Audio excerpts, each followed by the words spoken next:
पूरा local. So ఇకపోతే Jubilee Hills elections దగ్గరకు వచ్చేసాయి. పొలిటికల్ పార్టీలన్నీ కూడా క్యాంపెయినింగ్ స్టార్ట్ చేశాయి, ప్రజల్లోకి వెళ్ళడానికి ట్రై చేస్తున్నాయి. కాబట్టి మీకు ఏమనిపిస్తుంది, మెయిన్గా ఈ యాదగిరి నగర్లో ఏ పార్టీ గెలుస్తుంది అనిపిస్తుంది, ఏది గెలిస్తే మంచిది అనిపిస్తుంది? యాదగిరి నగర్ మొత్తం నవీన్ అన్నకే, అందరూ రెడీగా ఉన్నాం నవీన్ అన్న కోసం. నవీన్ అన్నకే డౌటే లేదు, ఫిక్స్. మా చెక్ పోస్ట్లో మా ఎమ్మెల్యే, మా బస్తీలో మా ఎమ్మెల్యే, మా గల్లీలో మా ఎమ్మెల్యే, అంతే. ఎప్పటి నుంచో కష్టపడుతున్నాడు, కొంచెం ఎప్పుడు పిలిచినా రియాక్ట్ అవుతాడు. మ్యాక్సిమం అందరి దగ్గర ఫోన్ నెంబర్ ఉంటుంది ఆయనది, ఎవరైనా ఫోన్ చేయొచ్చు, ఫోన్ చేసిన వెంటనే రియాక్ట్ అవుతారు. మామూలుగా ఇప్పుడు మా పాత ఎమ్మెల్యే ఉన్నాడు, ఆఫీస్ ఎక్కడ తెలియదు నాకు, వాళ్ళ ఇల్లు ఎక్కడ తెలియదు, ఏమీ తెలియదు. ఆయన మంచోడు, ఆయన కూడా కాదనట్లే, కానీ కొంచెం దూరం ఆయన. ఈయనతో మరీ దగ్గరే ఉన్నాడు కదా, ఎప్పటి నుంచో చూస్తున్న మనిషి, అట్లా అంతే. మరి ఇప్పుడు గోపీనాథ్ గారు కూడా బాగా చేశారు, మంచిగానే చేశారు పనులు అన్నారు. ఇప్పుడు వాళ్ళ ఆవిడ సునీత నిలబెట్టారు కాబట్టి ఆమెకి రెస్పాన్స్ ఎలా ఉంటుంది అంటారు? రెస్పాన్స్ ఏం తెలియదు మాకు అంతగా, పార్టీల గురించి ఎప్పుడు పట్టించుకోలేదు ఎప్పుడు మేము. ఈ నవీన్ అన్న ఏంటంటే దగ్గర మనిషి ఎప్పటి నుంచో చూస్తున్నాం కాబట్టి అలా పరిచయం అనేది మేము ఇంట్రెస్ట్ చూపెడుతున్నాం ఈసారి, అట్లా. మరి ఎప్పుడైనా వచ్చారా మిగతా పార్టీ వాళ్ళు, కాంగ్రెస్ కాకుండా? ఇప్పుడు వస్తూ ఉంటారు, మొన్న వచ్చారు ఆల్రెడీ, మల్లారెడ్డి గారు వచ్చారు, ఇంకెవరో వచ్చారు, ఎవరెవరో వస్తూ ఉంటారు, అవి మామూలు అవన్నీ. మేమందరం ఇంకా యాదగిరినగర్ బస్తీ మొత్తం ఫిక్స్ అయిపోయింది, నవీన్ అన్న ఖచ్చితంగా వేసేయాలని. మాకు ప్రాబ్లం ఏంటంటే యాక్చువల్లీ ఇంత కొంచెం నెగిటివ్ అవడానికి ఏంటంటే కమాన్ ఉండేది మాకు, ఎల్లమ్మ తల్లి కమాన్ ఉండేది. గోపీనాథ్ టైంలో దాన్ని కూల్చేశారు, దానికి చాలా పెద్ద ఇష్యూ అయిపోయింది.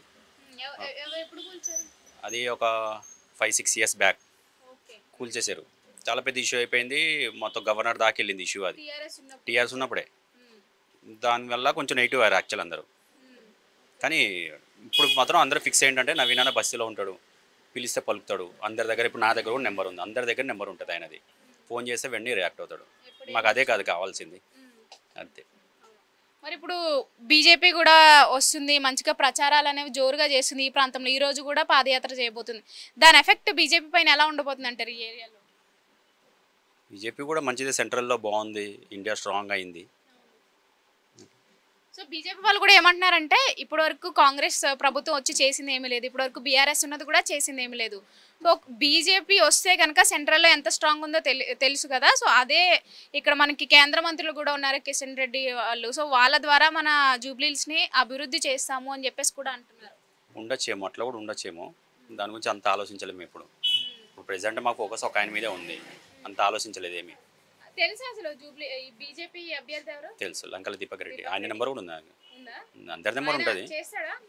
మంచి మనిషి, పర్సనల్గా మంచి మనిషి, ఫోన్ చేశారు వెంటనే రియాక్ట్ అవుతారు.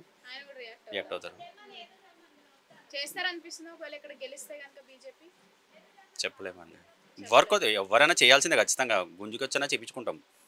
ఎమ్మెల్యే గెలిచారంటే ఎవరు వచ్చినా సరే. కాకపోతే ప్రెసెంట్ అయితే మా బస్తీకి ఎప్పటి నుంచో ఈయన ఉన్నాడు కాబట్టి నవీన్ అన్నకి ఫిక్స్ అయ్యాము అందరం. సో ఇప్పుడు ఏమంటున్నారంటే నవీన్ అంతకుముందు ఎంఐఎంలో చేశాడు కాబట్టి ఇప్పుడు ఎంఐఎం సపోర్ట్ తీసుకునే గెలుస్తాడు తప్ప నార్మల్గా గెలవలేడు అంటున్నారు. గెలుస్తాడు. ముస్లిం ఓట్స్ అన్ని కూడా ఎంఐఎంకి వస్తాయి. ముస్లిం 33% ఉంటే మొత్తం 33% ఎవరు వేయరు కదమ్మా, ఆయనకి 33% ఎవరికి వేయరు. అందులో కూడా డివైడ్ అండ్ రూల్ ఉంది వాళ్ళకు కూడా, అట్లా జస్ట్ ఒక అజంప్షన్ అంతే తప్ప అంత లేదు.